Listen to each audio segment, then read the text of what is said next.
बिस्मिल्लाहिर्रहमानिर्रहीम। Medical information के साथ मैं हूं डॉक्टर मोहम्मद रसूल।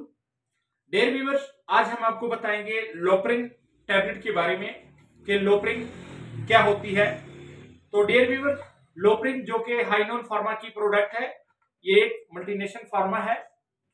डेयर व्यूअर्स, लोप्रिन जिसका फार्मूला एस्पिरिन है, इसे एसिटाइल सैलिसाइक्लिक एसिड भी कहा जाता है। ये एक एनाल्जेसिक यानी कि दर्द को कम करने वाली मेडिसिन है। ये हर किस्म के दर्द को कम करती है। इसे एंटीपायरेटिक भी कहा जाता है, यानी कि हर किस्म के बुखार को, फीवर को भी ये डेरिवेटिव खत्म करता है। ये एंटी थ्रोम्बोटिक एजेंट है, यानी कि ये ब्लड में कहीं भी अगर क्लॉट की फॉर्मेशन हो रही है, क्लॉट बन रही है, तो ये उसको खत्म करता है। अगर किसी लेग्स वेन में ब्लड क्लॉट है या हार्ट की वेन में ब्लड क्लॉट है, तो ये उसको खत्म करता है। डेरिवेटिव ये हार्ट अटैक से बचाव के लिए डॉक्टर अक्सर रिकमेंड करते हैं। अगर पेशेंट को अटैक हुआ हो तो क्लॉट की वजह से, ब्लड क्लॉट की वजह से अगर किसी पेशेंट को अटैक हुआ हो तो डॉक्टर इसको एस्पिरिन रिकमेंड करते हैं ताकि उसकी ब्लड थिन रहे, यानी कि उसका खून नरम रहे और उसे अटैक ना हो। उसके बाद डियर व्यूअर, ये माइग्रेन में काम करता है, यानी कि आधे सर के दर्द में काम करता है, आधे सर के दर्द को खत्म करता है। ये रूमेटॉइड आर्थराइटिस में काम करता है, यानी कि जोड़ में अगर कहीं आपको दर्द है तो ये उसको खत्म करता है। शियाटिका पेन में दर्द में ये काम करता है, शियाटिका पेन जिसे रगेनिसा कहा जाता है।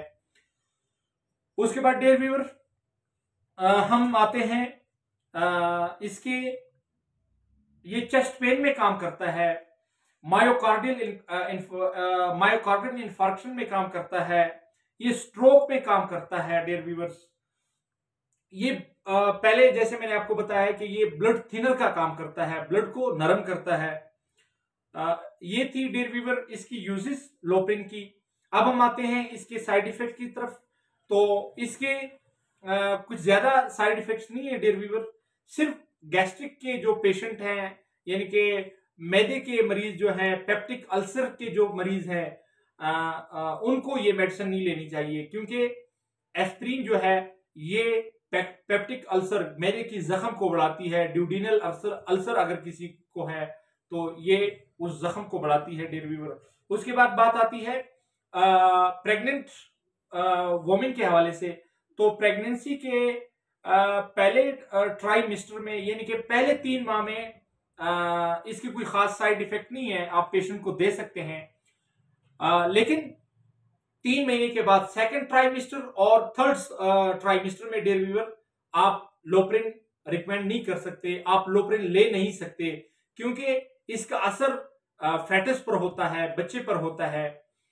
उसके बाद ब्रेस्ट फीडिंग जो वोमेन होती हैं उनको भी चाहिए, यानी कि वो औरतें जो अपने बच्चों को दूध पिला रही होती हैं, उनको भी ये मेडिसिन डॉक्टर की एडवाइस के बगैर नहीं लेनी चाहिए, क्योंकि एस्पिरिन बच्चे पर असरअंदाज होती है, उसकी सेहत पर असरअंदाज होती है, उसके स्टोमिक को जख्मी कर सकती है।